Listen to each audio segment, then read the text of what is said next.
नमस्कार, मैं शैलेंद्र सागर सिंह आप सभी के समक्ष बहुत दिनों बाद अपना एक नया वीडियो लेकर उपस्थित हुआ हूं। आप सबको पता है कि पिछले साल यानी जुलाई 2021 में मेरी साहित्यिक रचना मुझे कहने तो भागी प्रकाशित हुई, जिसके प्रथम खंड साहित्य दर्शन के 4 बिंदुओं तक अब तक मैंने वीडियो अपना प्रस्तुत कर चुका हूं। आज मैं अपना एक नया वीडियो लेकर प्रस्तुत हुआ हूं, जिसमें हम साहित्य दर्शन के 5वें बिंदु पर चर्चा करेंगे। बहुत महत्वपूर्ण पक्ष ये है इस बिंदु का कि इसमें हमने इस बात पे चर्चा की है कि साहित्य और साहित्यकार के सृजन में शब्द चेतना का क्या महत्व है। शब्द जिसको हम नाद भी कह सकते हैं, जिसको हम ध्वनि भी कह सकते हैं। जो सबसे पहली बात है वो ये है कि शब्द चेतना का महत्व साहित्यकार के व्यक्तित्व से होता है। आपके व्यक्तित्व का जितना विकास होगा, आप शब्द चेतना के प्रति उतने ही गंभीर होंगे। सामान्य आदमी, पढ़ा लिखा आदमी, संस्कारित आदमी, ज्ञानवान आदमी हर स्तर के शब्द का चयन करता है। जिस व्यक्ति का वैचारिक विकास जिस स्तर का होगा, वह उसी स्तर के शब्दों का चयन करता है। ये तो हुई पहली बात कि साहित्यकार के व्यक्तित्व के विकास से शब्द चेतना का तादात्म्य है।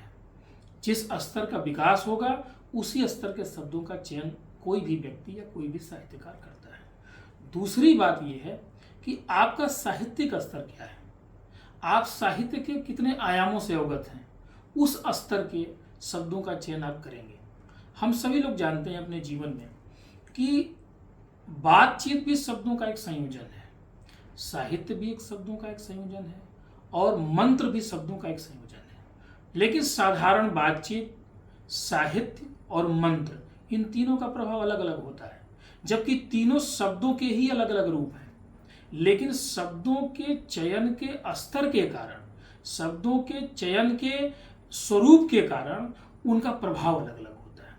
इसलिए जब भी कोई साहित्यकार साहित्य सृजन में प्रवृत्त होता है, तो शब्दों का चयन या शब्द चेतना का ज्ञान बहुत ही मायने रखता है।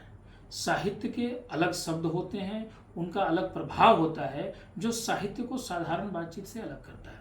इसीलिए जब भी कोई आम आदमी साहित्यकार बनने की प्रक्रिया में प्रवृत्त होता है, तो दूसरा जो सबसे बड़ा पक्ष है शब्द चेतना का, कि वो शब्द चेतना के प्रति जागरूक होता है। उसे यह पता होता है कि अपने साहित्य को सजीव बनाने के लिए, उसे प्रभावी बनाने के लिए किस तरह के शब्दों का चयन करना है। जैसे शब्दों का हम चयन करते हैं, उसी का उतना प्रभाव होता है। जैसे अगर हमारे शब्द सामान्य हैं, उनमें नाद नहीं है, लय नहीं है, तो वैसे काव्य का दीर्घकालिक प्रभाव नहीं होगा। हमारे यहाँ जो भी कालजयी रचनाएं सामने आई हैं, उनमें नाद संयोजन बहुत ही अद्भुत रहा है। नाद संयोजन का ही प्रभाव है कि कुछ रचनाएं आते ही कुछ समय बाद लुप्त हो जाती हैं, और कुछ रचनाओं को लोग युगों युगों तक गाते, पढ़ते और सुनते रहते हैं। उसमें सबसे बड़ी चीज है नाद संयोजन। नाद संयोजन, गेयता, लयबद्धता व्यक्ति को आनंद देता है, और आनंद के कारण ही कोई साहित्य जो है दीर्घजीवी होता है। इसका एक अलग पहलू ये है कि जब तक किसी साहित्य के द्वारा हम आनंद की सृष्टि नहीं कर पाएंगे, जब तक किसी साहित्य के द्वारा हम रस की सृष्टि नहीं कर पाएंगे, तो आनंद और रस की सृष्टि के बिना कोई भी साहित्य दीर्घकालिक नहीं हो सकता है। इसलिए हमें शब्दों का चयन करते समय, शब्दों का संयोजन बैठाते समय साहित्य सृजन की प्रक्रिया में बहुत ही जागरूक रहना है, और इस बात को देखना है कि जिन शब्दों का हम चयन कर रहे हैं, उन शब्दों का पाठक पर, श्रोता पर क्या प्रभाव पड़ता है, और क्या यह प्रभाव दीर्घकालिक है। तो ये इसका एक महत्वपूर्ण पहलू है। दूसरा पहलू है कि साहित्यिक जागरूकता। जितना आप में साहित्यिक जागरूकता होगी, उतना ही आप शब्दों के प्रति जागरूक होंगे, शब्दों के चयन के प्रति जागरूक होंगे। आप ऐसे शब्दों का चयन करेंगे जो पाठक पे अमिट छाप छोड़े। और सबसे बड़ा जो लक्ष्य होता है किसी भी साहित्य का, वो ये होता है कि हमारे शब्द जो है, हमारी भावना जो है, वो पाठक के हृदय तक पहुंचे। हमारी जो अनुभूति है वो समानुभूति बन जाए, हमारी अनुभूति सबकी अनुभूति बन जाए। इसके लिए जरूरी है कि शब्दों में उन्नयन के साथ साथ उनका स्तर उच्च होने के साथ साथ संप्रेषणीयता भी होनी चाहिए। वो हर व्यक्ति को समझ में भी आए और उसका साहित्यिक परिष्कार भी हो। तो इन सारे तत्वों को समाहित करते हुए हम एक पंक्ति में ये बात कह सकते हैं कि एक अच्छा साहित्यकार बनने के लिए शब्द चेतना का होना बहुत ही आवश्यक है। इन्हीं शब्दों के साथ मैं अपनी बात को समाप्त करता हूं और आशा है कि काफ़ी दिनों बाद आप लोगों के वीडियो मिला होगा, मेरा वीडियो आप लोगों को पसंद आया होगा।